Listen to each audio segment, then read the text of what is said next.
ನಮಸ್ಕಾರ. ದಾನುಶ್ರೀ ಭಕ್ತಿ ಚಾನೆಲ್ಗೆ ಸ್ವಾಗತ.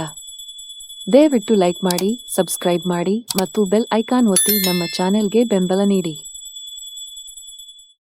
ಶ್ರೀ ಗಣೇಶಾಯನ್ಮ, ಶ್ರೀ ಸದ್ಗುರು ಸಾಯಿನಾಥಾಯನ್ಮ, ಶ್ರೀ ಸಾಯಿ ಸಚ್ಚರಿತ್ರೆ 47ನೇ ಅಧ್ಯಾಯ. ವೀರಭದ್ರಪ್ಪ ಮತ್ತು ಚನ್ನಬಸಪ್ಪ. ಕಪ್ಪೆ ಮತ್ತು ಸರ್ಪ. ಬಾಬಾ ಅವರ ವದನಾರವಿಂದವು ಮಂಗಳಕರವಾದದ್ದು.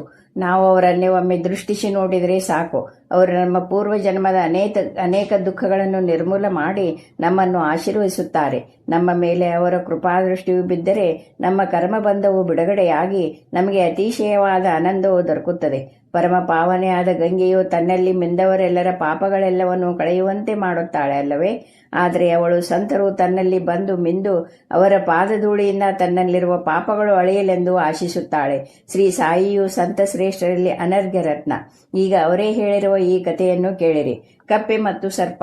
ಒಂದು ದಿನ ಬೆಳಗ್ಗೆ ಉಪಹಾರವಾದ ನಂತರ ಅಡ್ಡಾಡುತ್ತಾ ಒಂದು ಸಣ್ಣ ನದಿಯ ದಡಕ್ಕೆ ಬಂದೆನು. ನನಗೆ ಆಯಾಸವಾಗಿತ್ತು. ಅಲ್ಲಿ ಸ್ವಲ್ಪ ವಿಶ್ರಮಿಸಿಕೊಂಡ ನಂತರ ಕೈಕಾಲು ತೊಳೆದು ಸ್ನಾನ ಮಾಡಿ ಕುಳಿತಿದ್ದೆ. ಗಾಳಿ ತಣ್ಣಗೆ ಬೀಸುತ್ತಿತ್ತು. ನಾನು ಚಿಲ್ಮೆ ಸೇದಲು ಆರಂಭ ಮಾಡಿದೆ. ಆಗ ಒಂದು ಕಪ್ಪೆ ಡರಾಮ್ ಡರಾಮ್ ಎಂದು ಒದರುವ ಶಬ್ದ ಕೇಳಿಬಂದಿತು. ಚಿಲ್ಮೆ ಸೇದಬೇಕು ಎನ್ನುವುದರೊಳಗೆ ದಾರಿ ಹೋಕನೊಬ್ಬನು ನನ್ನ ಸಮೀಪಕ್ಕೆ ಬಂದನು. ಅವನು ನನಗೆ ನಮಸ್ಕರಿಸಿ ತನ್ನ ಮನೆಗೆ ನನ್ನನ್ನು ಊಟಕ್ಕೆ ಆಮಂತ್ರಿಸಿದನು. ಅವನು ಚಿಲುಮೆ ಹೊತ್ತಿಸಿ ನನಗೆ ಕೊಟ್ಟನು. ಪುನಃ ಕಪ್ಪೆಯ ಶಬ್ದ ಕೇಳಿಸಿತು. ದಾರಿ ಹೋಕನು ಕುತೂಹಲದಿಂದ ಅದು ಏನೆಂದು ಕೇಳಿದನು. ಆಗ ನಾನು, ಒಂದು ಕಪ್ಪೆ ತೊಂದರೆಯಲ್ಲಿ ಇದೆ. ಅದು ತನ್ನ ಹಿಂದಿನ ಜನ್ಮದ ಕರ್ಮಫಲವನ್ನು ಅನುಭವಿಸುತ್ತಿದೆ. ನಾವು ಪೂರ್ವ ಜನ್ಮದಲ್ಲಿ ಬಿತ್ತಿದ ಬೀಜದ ಫಲವನ್ನು ಈಗ ಅನುಭವಿಸಲೇಬೇಕು. ದುಃಖಿಸುವುದರಿಂದ ಏನೂ ಪ್ರಯೋಜನವಿಲ್ಲ ಎಂದೆನು. ನಂತರ ದಾರಿ ಹೋಕನ ಅವುಗಳನ್ನು ನೋಡಲು ಹೊರಟನು. ಆಗ ನಾನು, ಒಂದು ಕಪ್ಪೆ ಸರ್ಪದ ಬಾಯಿಗೆ ಸಿಕ್ಕು ಒದರುತ್ತಿದೆ. ಅವು ಎರಡೂ ಹಿಂದಿನ ಜನ್ಮದಲ್ಲಿ ವೈರಿಗಳಾಗಿದ್ದವು. ಈಗ ಅವು ತಮ್ಮ ತಮ್ಮ ಕರ್ಮಫಲವನ್ನು ಅನುಭವಿಸುತ್ತಿವೆ ಎಂದೆನು. ಅವನು ಆ ಕಡೆ ಹೋಗಿ ನೋಡಲು ಒಂದು ಕಾಳಸರ್ಪವು ಒಂದು ದೊಡ್ಡ ಕಪ್ಪೆಯನ್ನು ಬಾಯಿಯಲ್ಲಿ ಹಿಡಿದಿದ್ದನ್ನು ಕಂಡನು. ಅವನು ಹಿಂತಿರುಗಿ ಇನ್ನು 10-12 ನಿಮಿಷಗಳಲ್ಲಿ ಸರ್ಪವು ಕಪ್ಪೆಯನ್ನು ನುಂಗಿಬಿಡುವುದೆಂದು ತಿಳಿಸಿದನು. ಅದಕ್ಕೆ ನಾನು, ಸಾಧ್ಯವಿಲ್ಲ. ಅದರ ಅಪ್ಪನಾದ ನಾನು ಇಲ್ಲಿ ಇರುವಾಗ ಸರ್ಪವು ಅದನ್ನು ನುಂಗಲು ಸಾಧ್ಯವೇ? ಹಾಗಾದರೆ ನಾನು ಇಲ್ಲಿ ಇರುವುದಾದರೂ ಏಕೆ? ಕಪ್ಪೆಯನ್ನು ಹೇಗೆ ರಕ್ಷಿಸುವೆನೆಂಬುದನ್ನು ನೋಡು ಎಂದೆನು. ಚಿಲ್ಮೆ ಸೇದಿದ ನಂತರ ನಾವು ಆ ಸ್ಥಳಕ್ಕೆ ಧಾವಿಸಿದೆವು. ಅವನು, ಸರ್ಪವು ನಮ್ಮ ಮೇಲೆ ಎರಗಿ ಬೀಳುವುದೋ ಎಂಬ ಭಯದಿಂದ ನನ್ನನ್ನು ಮುಂದೆ ಹೋಗದಂತೆ ತಡೆದನು. ಅದನ್ನು ಲೆಕ್ಕಿಸದೆ ನಾನು ಮುಂದೆ ಹೋಗಿ ಆ ಸರ್ಪವನ್ನು ಕುರಿತು, ವೀರಭದ್ರಪ್ಪ, ನಿನ್ನ ಶತ್ರುವಾದ ಬಸಪ್ಪನು ಕಪ್ಪೆಯಾಗಿ ಹುಟ್ಟಿದ ನಂತರವೂ ಪಶ್ಚಾತ್ತಾಪಗೊಂಡಿಲ್ಲವೇ? ನೀನು ಸಹ ಸರ್ಪವಾಗಿ ಹುಟ್ಟಿದ ನಂತರವೂ ನಿನ್ನ ದ್ವೇಷವನ್ನು ತ್ಯಜಿಸಲಿಲ್ಲವೇ? ನಾಚಿಕೆಯಿಂದ ನಿನ್ನ ದ್ವೇಷ ಬಿಟ್ಟು ಶಾಂತವಾಗಿರು ಎಂದೆನು. ಇದನ್ನು ಕೇಳಿದ ನಂತರ ಸರ್ಪವು ಕಪ್ಪೆಯನ್ನು ಬಿಟ್ಟು ನೀರಿನಲ್ಲಿ ಮುಳುಗಿ ಮಾಯವಾಯಿತು. ಕಪ್ಪೆಯು ಪೊದೆಯಲ್ಲಿ ಓಡಿ ಅವಿತುಕೊಂಡಿತು. ದಾರಿ ಹೋಕನಿಗೆ ಆಶ್ಚರ್ಯವಾಯಿತು. ಅವನು, ನಿಮ್ಮ ಮಾತುಗಳನ್ನು ಕೇಳಿದ ನಂತರ ಹೇಗೆ ಸರ್ಪವು ಕಪ್ಪೆಯನ್ನು ಬಿಟ್ಟಿತು? ವೀರಭದ್ರಪ್ಪ ಯಾರು? ಬಸಪ್ಪ ಯಾರು? ಅವರಿಬ್ಬರ ದ್ವೇಷಕ್ಕೆ ಕಾರಣವೇನು ಎಂದು ಕೇಳಿದನು. ಆಗ ನಾನು ಪುನಃ ಮರದ ನೆರಳಿಗೆ ಬಂದು ಅವನಿಗೆ ಚಿಲುಮೆಯನ್ನು ಕೊಟ್ಟು ಆ ರಹಸ್ಯವನ್ನು ಹೇಳಿದೆನು.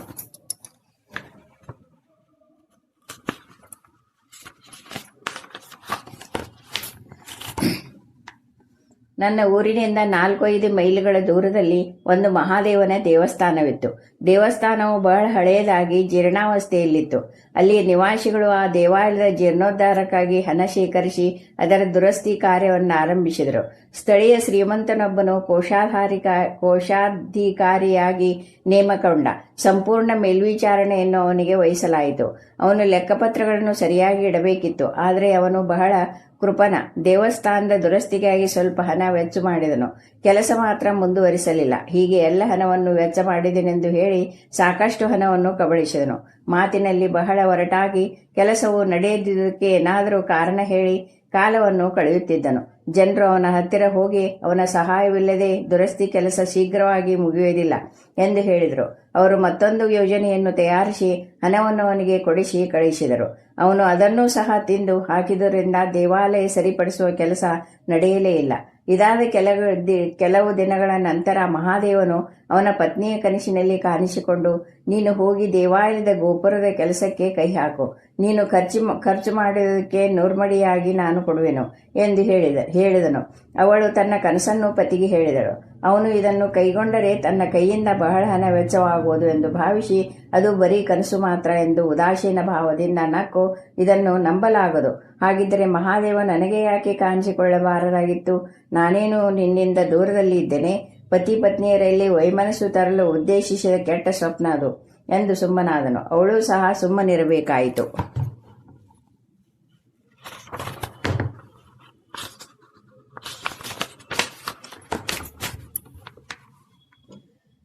ದಾನಿಗಳಿಂದ ದೇವರು ಅವರ ಅಪೇಕ್ಷೆಗೆ ವಿರುದ್ಧವಾದುದನ್ನು ಅಪೇಕ್ಷಿಸುವುದಿಲ್ಲ. ದಾನವು ಕೇವಲ ತೃಣ ಮಾತ್ರವಾದರೂ ಅದನ್ನು ಮನಪೂರ್ವಕವಾಗಿ ಅರ್ಪಿಸಿದರೆ ದೇವರಿಗೆ ಪ್ರೀತಿ. ಕೆಲವು ದಿನಗಳ ನಂತರ ದೇವರು ಅವಳ ಸ್ವಪ್ನದಲ್ಲಿ ಮತ್ತೆ ಕಾಣಿಸಿಕೊಂಡು, ನಿನ್ನ ಪತಿಯನ್ನು ಕುರಿತು ಚಿಂತಿಸಬೇಡ, ಅವನ ಹಣದ ಅಗತ್ಯವಿಲ್ಲ, ನಿನಗೆ ಇಷ್ಟವಿದ್ದರೆ ನಿನ್ನ ಸ್ವಂತ ಹಣವನ್ನು ಖರ್ಚು ಮಾಡು ಎಂದು ಹೇಳಿ ಅಂತರ್ಧ್ಯಾನನಾದನು. ಈ ವಿಚಾರವನ್ನು ಅವಳು ತನ್ನ ಪತಿಯೊಂದಿಗೆ ಸಮಾಲೋಚಿಸಿ ತನ್ನ ತವರು ಮನೆಯವರು ಕೊಟ್ಟ ಆಭರಣಗಳನ್ನು ಜೀರ್ಣೋದ್ಧಾರದ ಕಾರ್ಯ ನಿಮಿತ್ತ ಉಪಯೋಗಿಸಲು ನಿರ್ಧರಿಸಿದಳು. ಆ ಕೃಪನನ್ನು ಈಗ ಪರಮಾತ್ಮನಿಗೆ ಸಹ ಮೋಸ ಮಾಡಬೇಕೆಂದು ಆಭರಣಗಳಿಗೆ ಕಡಿಮೆ ಬೆಲೆ ಕಟ್ಟಿ 1000 ರೂಪಾಯಿಗಳ ಬದಲಾಗಿ ದೇವರಿಗೋಸ್ಕರ ಒಂದು ಜಮೀನನ್ನು ಕೊಡುವುದಾಗಿ ಹೇಳಿದನು. ಅದಕ್ಕೆ ಪತ್ನಿ ಒಪ್ಪಿದಳು. ಆದರೆ ಆ ಜಮೀನು ಡುಬುಕಿ ಎಂಬ ಹೆಸರಿನ ಮುದುಕಿ ಅವನಿಗೆ 2000 ರೂಪಾಯಿಗಳಿಗೆ ಒತ್ತೆ ಹಾಕಿದ್ದೂ ಇತ್ತು. ಅದು ಫಲವತ್ತಾಗಿರಲಿಲ್ಲ. ಆ ಭೂಮಿಯನ್ನು ಪೂಜಾರಿಯ ವಶಕ್ಕೆ ಕೊಡಲಾಯಿತು. ಕೆಲವು ಕಾಲದ ನಂತರ ಆಶ್ಚರ್ಯಕರವಾದ ಸಂಗತಿ ನಡೆದು ಹೋಯಿತು. ಒಂದು ದಿನ ಭಯಂಕರ ಮಳೆಯ ಬಿರುಗಾಳಿ ಬಂದು ಕೃಪಣನ ಮನೆಗೆ ಸಿಡಿಲು ಬಡಿದು ಅವನು, ಅವನ ಪತ್ನಿ ಮತ್ತು ಡುಬುಕಿ ಮೂವರು ಮೃತರಾದರು. ಆ ಕೃಪಣನು ಮರುಜನ್ಮದಲ್ಲಿ ಮಥುರೆಯ ಬ್ರಾಹ್ಮಣ ವಂಶದಲ್ಲಿ ವೀರಭದ್ರಪ್ಪನಾಗಿ ಹುಟ್ಟಿದನು. ಅವನ ಹೆಂಡತಿಯು ದೇವಾಲಯದ ಪೂಜಾರಿಯ ಮಗಳಾಗಿಯೂ ಡುಬುಕಿಯು ಚನ್ನಬಸಪ್ಪನಾಗಿಯೂ ಜನ್ಮ ತಾಳಿದರು. ಆ ದೇವಾಲಯದ ಅರ್ಚಕನು ನನ್ನ ಮಿತ್ರನಾಗಿದ್ದನು. ಅವನು ಆಗಾಗ್ಗೆ ನನ್ನ ಸಲಹೆ ಪಡೆಯುತ್ತಿದ್ದನು. ಅವನ ಪುತ್ರಿಯಾದ ಗೌರಿಯೂ ಸಹ ನನ್ನಲ್ಲಿ ಪ್ರೀತಿ, ವಿಶ್ವಾಸ ಮತ್ತು ಗೌರವದಿಂದ ಇದ್ದಳು. ಹುಡುಗಿಯು ಪ್ರಾಪ್ತ ವಯಸ್ಕಳಾದಳು. ಅರ್ಚಕನಿಗೆ ಅವಳ ಮದುವೆಯ ಚಿಂತೆ ಪ್ರಾರಂಭವಾಯಿತು. ವರ್ಣನ್ನು ಹುಡುಕತೊಡಗಿದನು. ಗೌರಿಯನ್ನು ವೀರಭದ್ರಪ್ಪನಿಗೆ ಕೊಟ್ಟು ವಿವಾಹ ಮಾಡಲಾಯಿತು. ವೀರಭದ್ರಪ್ಪನು ಮೊದಲು ನನ್ನಲ್ಲಿ ವಿಶ್ವಾಸ ಇಟ್ಟಿದ್ದನು. ಆದರೆ ಆ ಜನ್ಮದಲ್ಲಿಯೂ ಅವನಿಗೆ ಧನಲೋಭ ಬಹಳವಿದ್ದಿತು. ಕಾಲ ಉರುಳಿತು. ಗೌರಿಯ ಅದೃಷ್ಟದಿಂದ ಭೂಮಿಗೆ ಅತಿ ಹೆಚ್ಚು ಬೆಲೆ ಬಂದಿತು.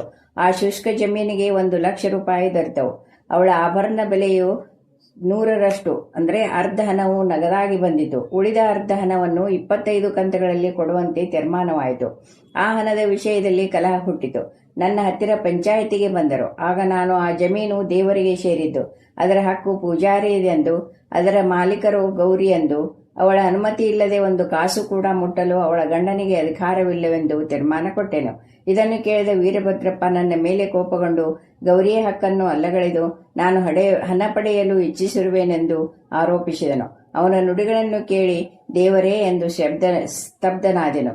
ವೀರಭದ್ರಪ್ಪ ಹೆಂಡತಿಯನ್ನು ತೆಗಳಿದನು. ಗೌರಿಯು ಮಧ್ಯಾಹ್ನ ನನ್ನ ಹತ್ತಿರ ಬಂದು, ನನ್ನ ಗಂಡನ ನುಡಿಗಳಿಂದ ನಿಮಗೆ ನೋವಾಗಿರಬಹುದು, ಆದರೆ ನೀವು ನನ್ನ ಕೈ ಬಿಡಬೇಡಿ ಎಂದು ಅಂಗಲಾಚಿ ಬೇಡಿಕೊಂಡಳು. ಹೀಗೆ ಅವಳು ನನ್ನಲ್ಲಿ ಶರಣಾಗತಳಾದ್ದರಿಂದ ನಾನು 7 ಸಮುದ್ರಗಳನ್ನಾದರೂ ದಾಟಿ ಅವಳನ್ನು ರಕ್ಷಿಸುವೆನೆಂದು ಅಭಯ ಕೊಟ್ಟೆನು. ಅದೇ ದಿನ ರಾತ್ರಿ ದೇವರು ಗೌರಿಯ ಸ್ವಪ್ನದಲ್ಲಿ ಕಾಣಿಸಿಕೊಂಡು, ಧನವೆಲ್ಲವೂ ನಿನಗೆ ಸೇರಿದ್ದು, ಅದನ್ನು ಯಾರಿಗೂ ಕೊಡಬೇಡ.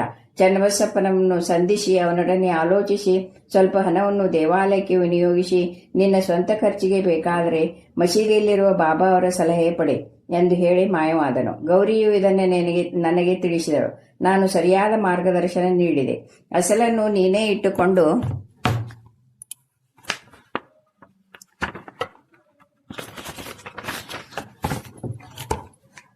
ಬಡ್ಡಿಯ ಅರ್ಧ ಭಾಗವನ್ನು ಚನ್ನಬಸಪ್ಪನಿಗೆ ಕೊಡು ಎಂದು ಹೇಳಿ ವೀರಭದ್ರಪ್ಪನಿಗೆ ಇದರಲ್ಲಿ ಲೇಷ ಮಾತ್ರವೂ ಹಕ್ಕಿಲ್ಲ ಎಂದೆನು. ಹೀಗೆ ಹೇಳುತ್ತಿರುವಾಗ ಚನ್ನಬಸಪ್ಪ ಮತ್ತು ವೀರಭದ್ರಪ್ಪ ಇಬ್ಬರೂ ಕಲಹ ಮಾಡುತ್ತಾ ನನ್ನ ಬಳಿಗೆ ಬಂದರು. ನಾನು ಅವರನ್ನು ಸಮಾಧಾನ ಮಾಡಲು ಯತ್ನಿಸಿ ಗೌರಿಯು ಕಂಡ ಸ್ವಪ್ನವನ್ನು ಅವರಿಗೆ ತಿಳಿಸಿದನು.